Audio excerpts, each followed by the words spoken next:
Hello, everybody. Today we are going to add a vignette and a paper texture to your finished Surreal World project. All right, a vignette is where you add an adjustment layer that darkens the corners. It gives it kind of a more cinematic, a little moodier feel. So let's get going.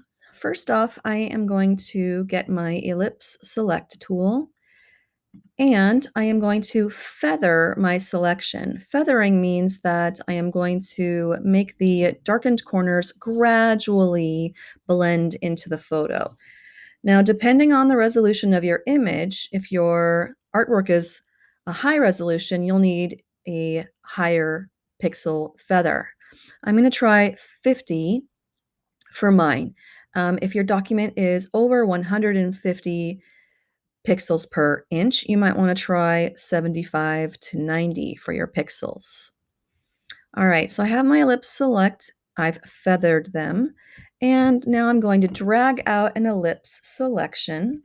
While I'm drawing it, I'm using my space bar. I'm holding my space bar and holding the mouse to move it around. And right now I have the selection is really the interior of the document, the island, the cities. And also notice right now the sky and the ocean are pretty bright and bold in color. Okay, so I have selected the interior of the document. I need to select the corners. I'm going to inverse this. Select inverse. Select inverse. Now you see the dots or the marching ants around the edge of the document and the ellipse, which means the corners have been selected. Next, I'm going to go over to the bottom of the Layers palette and click on the half black, half white circle for New Adjustment Layer. You can choose different kinds of adjustment layers. We're going to choose Brightness Contrast. All right, so New Adjustment Layer, Brightness Contrast. You should see in your Layers palette that it popped up a brand new layer sitting on top of your artwork, and it's a Brightness Contrast Adjustment Layer. It has a thumbnail for your artwork and a thumbnail for a mask. Your properties also popped up for brightness contrast. We're going to take the brightness slider and reduce it. So you saw right away that the corners got darker. You can also increase the brightness and lighten the corners. This would look like it was bleached in the sun, but I'm going to darken the corners.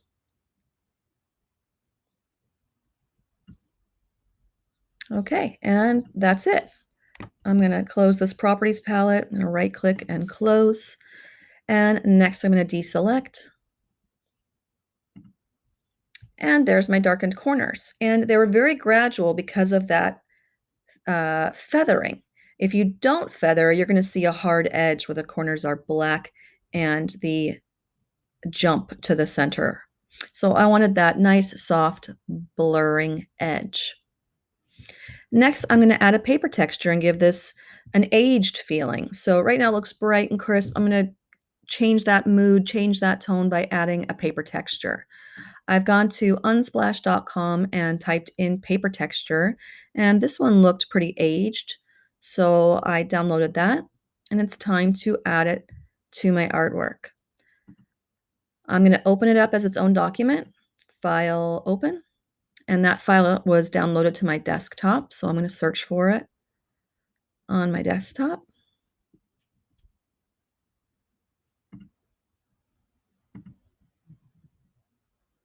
All right, I opened it as its own document because I do not want to get a picture clipping. I want the file size to stay large.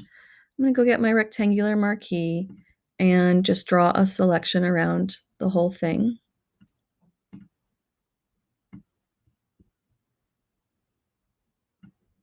And I'll copy and paste it.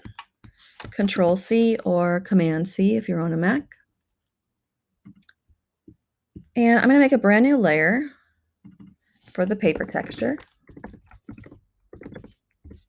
and paste it.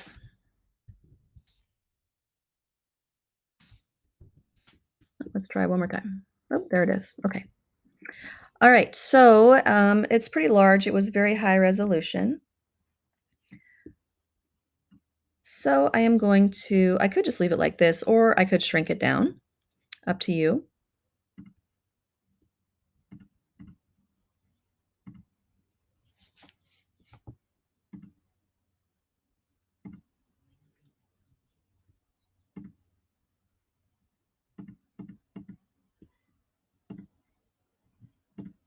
All right, very large. See how it goes so far. All right, so I'm going to shrink it down a little bit. This was a very high resolution image. All right, I'll leave it like that. All right, time to zoom back in. Okay, so next I'm going to play around with my layer blending modes. So on my paper texture where it says normal, I'll drop that down and play around with some. Multiply gets rid of the whites, so that's showing up pretty well. I could also reduce the opacity of the texture layer. All right, and now it looks kind of aged, gives it a totally different feel. And that's on multiply. You could also try others like lighten. And see how they interact with your artwork. This is making it look really kind of aged and bleached on lighten or screen. How about overlay? How about soft light? All right, so a lot of those look really nice. I think I might even, by the way, if you choose hue, notice it took on the hue of the paper texture, but the texture's gone. And then color, it's got a little bit more of the texture and that sepia tone that makes it look really aged. So a lot of these look really nice. I have a lot of good choices. I think I'm going to stick with multiply just because I want that texture to show through. All right, and you can play around more with the opacity if you want so that it's not so heavy. And there I have it. I have a vignette and my paper texture, and it changed the whole feel of my artwork. Or you could just stick with the vignette or no vignette.